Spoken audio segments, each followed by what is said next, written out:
I accidentally transmigrated as an inconspicuous supporting female character with an erotic novel system. The mission given by the system is actually to seduce all the men in the book except for the male lead. While I was teasing the restrained home tutor, the loyal bodyguard, and the scheming childhood friend, and had a great time with them, the male lead stubbornly held me in his arms and kissed me obsessively. They can do it, but I can't? Ding! Wisnovel reminds you to click the subscribe button in the bottom right corner to read the complete novel. I woke up from a luxurious bed and looked around with a shocked expression. Fragile and luxurious glass ornaments, lace and satin sheets, and intricate mosquito nets. Where is this? At this moment, a cold system voice suddenly sounded in my mind. Congratulations to the host for successfully binding with the erotic novel system. Your current mission is to conquer all the men in the book except for the male lead. As someone who has never been in love, I was naturally shocked. How do I conquer them? Naturally, you have to lure them into bed and get their bodies. I crossed my arms. I am a decent person, I refuse. Dear host, there will be consequences if you can't complete the task. I had no choice but to accept this mission. I transmigrated as the supporting female character Alicia Stanton, with a pure and stunning appearance, perfect looks, and figure. Moreover, I am the daughter of the richest businessman in G-City, a perfect example of a wealthy beauty. But in the erotic novel, I am an inconspicuous supporting female character, and I'm offline after just a few chapters. As an innocent girl from the 21st century who has never been in love, how would I know how to seduce the male leads? In a flash of white light, the system sent a strategy guidebook into my mind. Just as I was about to rejoice, I opened it and immediately turned red. Inside were various suggestive erotic scenes, making me exclaim, "Can I really rely on this? Is this something I can read without being a premium member?" I am an erotic novel system, of course I'm different from the other systems. You have 15 minutes left until the first mission fails. Dear host, good luck for you. I quickly opened the strategy guidebook again to learn about my conquest targets. Nicholas Wright, the second male lead in the book, was Alicia Stanton's childhood friend, and their houses were almost next to each other. However, he was very cold towards Alicia Stanton, and it seemed like he would never let her enter his house. I decided to climb into his room through the balcony. I rolled up my pants and climbed into his bedroom from the second-floor window. At that moment, Nicholas Wright, wearing a gray silk pajama, walked out of the bathroom. He looked at me in shock. Alicia Stanton? He walked quickly to the window, then glanced at the open window, furrowing his eyebrows slightly. Did you climb over from the balcony on the second floor? Do you want to throw yourself to death? Nicholas looked elegant and gentle on the outside, but a hint of cunning in his eyes always made me feel a little fearful. But I was in a hurry, and if I explained any further, I wouldn't have time to complete my mission. I couldn't care about these things anymore. Recalling the moves from the strategy guidebook in my mind, I directly pounced on Nicholas and hugged his waist. His body was warm, and my face was also burning. Nicholas, to be honest, I don't want to hide it from you anymore. I've liked you for a long time. Nicholas's body stiffened. He didn't push me away immediately. It seems like there's a chance to have an intimate relationship with him. I continued to confess to him in a straightforward manner. Can I sleep with you tonight? Although I was the supporting character, Alicia had a well-endowed figure and a sweet voice. I stood on tiptoe and hugged Nicholas's waist, constantly nuzzling in his arms, acting spoiled and coquettish.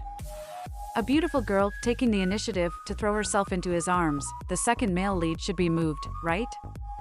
But the second male lead lived up to his name. He directly picked me up and walked into the bathroom. Then he threw me into the bathtub. Splash! Water splashed everywhere, and my head felt dizzy as if it had been filled with water. Nicholas, what are you doing? You must be out of your mind. Take a moment to calm down. With a bang, Nicholas closed the door. At the same time, the desperate voice of the system sounded in my ear. Ding! Dear host, this mission has failed and the punishment time is about to enter. I immediately felt a wave of scorching heat rushing down, and my whole body became weak as if my bones had been removed. Help, this punishment is too unbearable. Like being devoured by countless ants, I couldn't help but make an indescribable sound. Not long after, Nicholas knocked on the door and spoke the most malicious words in the gentlest voice. "If you make such lewd moaning sounds again, I won't mind throwing you into the river outside." Based on my feeling, Nicholas would really throw me into the river. I quickly covered my mouth tightly, suppressing the broken sounds in my throat. I suspect that the system is tricking me. The men in this book are so difficult to conquer. When Nicholas opened the locked door, I had already soaked in cold water for the whole night, feeling as if I was being pricked by needles all over my body. My clothes were soaked as well. His originally gloating eyes showed a hint of complexity when he saw my miserable appearance. Were you drugged last night?" As if I wanted to. It's all because of this damn system's punishment. I shouldn't have been so arrogant and tried to seduce Nicholas, the second male lead. I feel a bit ashamed. If it weren't for a special situation last night, I wouldn't have intruded into your house without permission. I'm sorry. You actually know how to apologize?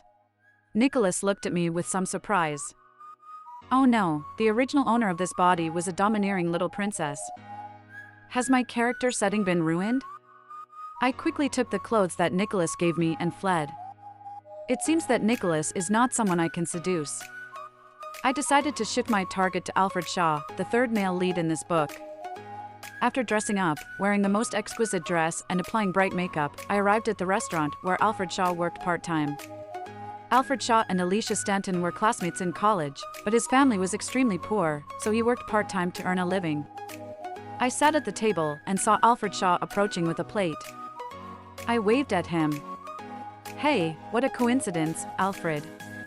Although he had a handsome face, his complexion was pale and showed signs of malnutrition. Under his apron was a slender waist, adding a touch of pitifulness. He nodded slightly when he saw me and neatly placed the dishes on the table. I took the opportunity to grab Alfred Shaw's sleeve. Alfred, don't work here anymore. Let me introduce you to a good job, how about that? Alfred Shaw looked puzzled. What kind of job? Work as my private tutor. I'll pay you $8,000 for each lesson. How about it? $8,000 was just pocket money for Alicia Stanton for a day. But for Alfred Shaw, this money would be enough to solve his current difficulties. I thought Alfred Shaw would be happy, but unexpectedly, his face showed anger and embarrassment. How dare you humiliate me like this? Do you think I'm that kind of person? Alfred Shaw left with a tray in his hands, his voice cold. Did he just leave like that? Could it be that he misunderstood and thought I wanted to be his sugar mommy? I was afraid of being punished by the system again, so I planned to catch up with Alfred Shaw and discuss with him again. Wait, sugar mommy comes at a different price. I didn't expect to be blocked by the man in front of me. Nicholas Wright's eyes flickered with a cold light as he spoke in a chilly tone. Alicia, you change your target so quickly. Yesterday you were sneaking into my room, and now you want to keep someone else? I felt a bit embarrassed and cleared my throat. We're all adults here. Who would still use those tactics of clingy pursuit? If one doesn't work, just move on to the next one. Nicholas Wright's gaze froze for a moment, then he smiled and nodded. But there was a chilling feeling in his eyes. I felt his gaze turning icy cold and quickly escaped into the car. I'll leave now. Let's contact each other when we have time. I failed to conquer the third male lead as well. It seems that I will be punished again. This time, the punishment is even more severe. For several consecutive days, I was so uncomfortable that I almost passed out, rolling on the bed. In my blurry consciousness, I vaguely saw a man standing by my bedside, calling me with a worried voice. Miss, are you okay? It's time for class. I looked up and saw Carson Gray, my father's bodyguard. He had a sturdy build and a calm demeanor, and he was a devoted admirer of Alicia Stanton.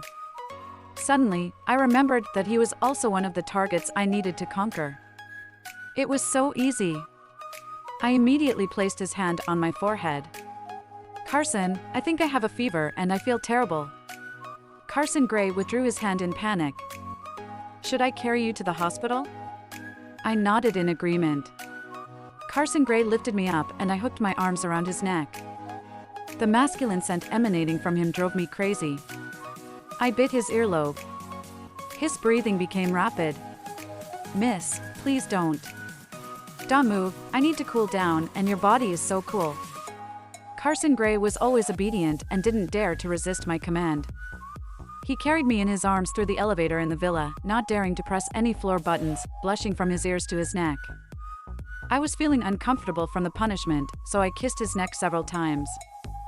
I was like a demon in Journey to the West, sucking the life force out of men. Unexpectedly, the elevator doors suddenly opened. Alfred Shaw, wearing a white shirt and carrying a black shoulder bag, stood at the elevator entrance. When he saw Carson carrying me, his eyes dimmed. I regained my composure and hurriedly asked Carson to put me down. "Why are you here at my house?" "Alicia, are you going to keep your promise?" So he agreed to my suggestion and now wanted to be my tutor? "So you've changed your mind so quickly?" Alfred Shaw nodded. Later, I found out that some customers at Alfred's restaurant had escaped without paying while drunk. And when they were caught, they turned the tables and complained about Alfred. Alfred was forced to leave the restaurant and lost his source of income. I sympathized with Alfred's situation and immediately transferred the tutoring fees to him without hesitation. Alfred and I drafted an agreement, and after he signed it, he awkwardly looked away. "I will only be responsible for teaching, I won't do anything else." I nodded repeatedly to assure him. Since he entered my door, can he escape from the palm of my hand? We agreed to meet at 7 o'clock in the evening for a 2-hour tutoring session on the postgraduate entrance examination. Alfred seemed well prepared, and he confidently explained the subject matter. While Alfred was teaching diligently, I was admiring his beauty. Just a simple white shirt made him exude a restrained charm. His Adam's apple, collarbones, and well-defined fingers were so attractive. My ultimate goal was to get his body completely on bed. I brought him 2 glasses of orange juice and took the pen from his hand. "Alfred, you've been teaching for so long, take a break and have some juice." Alfred declined the orange juice I offered him. I'm not thirsty." "Not thirsty? Then I'll have to feed him mouth to mouth." I took a sip of orange juice and grabbed Alfred's collar, kissing him. Alfred frowned and hesitated for a while. From reluctant resistance to submission in silence. I fed him the juice. Until the end of the kiss, my tongue felt a little numb and Alfred pushed me away and turned his head. "That's enough, I can't go any further." "All right, it's okay, I won't continue. As long as the green hills remain, there will be firewood to burn. As long as I don't make him angry, everything will be fine and I will still have chances to conquer him." During the time Alfred was with me, I almost clung to him every day, hugging and kissing him. So I hardly received any punishment from the system. Under the guise of tutoring, we entered the study and closed the door. Then I sat on his lap and kissed him. He started off unwilling, but eventually he obediently tilted his head up for me to kiss him. Alfred Shaw often blushed with a mouthful of redness after I kissed him. And in the end, he couldn't even breathe steadily. His pitiful appearance made me want to tease him even more. "Alfred, I really want to be with you forever. That way, I won't be punished by the system anymore." After hearing this, Alfred's eyes first brightened, but then dimmed. "The difference in our family backgrounds is too great. Your parents won't approve of me." Seeing Alfred's sad expression, I felt inexplicably guilty. I was only doing this to complete the mission. What should I do if Alfred took it seriously? I started to avoid Alfred a little bit. Little did I know that my withdrawal would make him uneasy. "What time will I come to help you with your tutoring today? I'm tired today and don't want to study." "You don't have to come and tutor me." "But what if I want to see you?" I took a deep breath. Even if this is a mission given to me by the system, it's too cruel to hurt the feelings of an innocent boy, right? After thinking for a while, I decided to explain it to him clearly. "Actually, I just wanted someone to play with. If you think I'm serious, then you're wrong. This is just who I am. If you can't accept it, then forget it." "I'm sorry." Since then, Alfred hasn't responded to me. I felt a bit disappointed in my heart.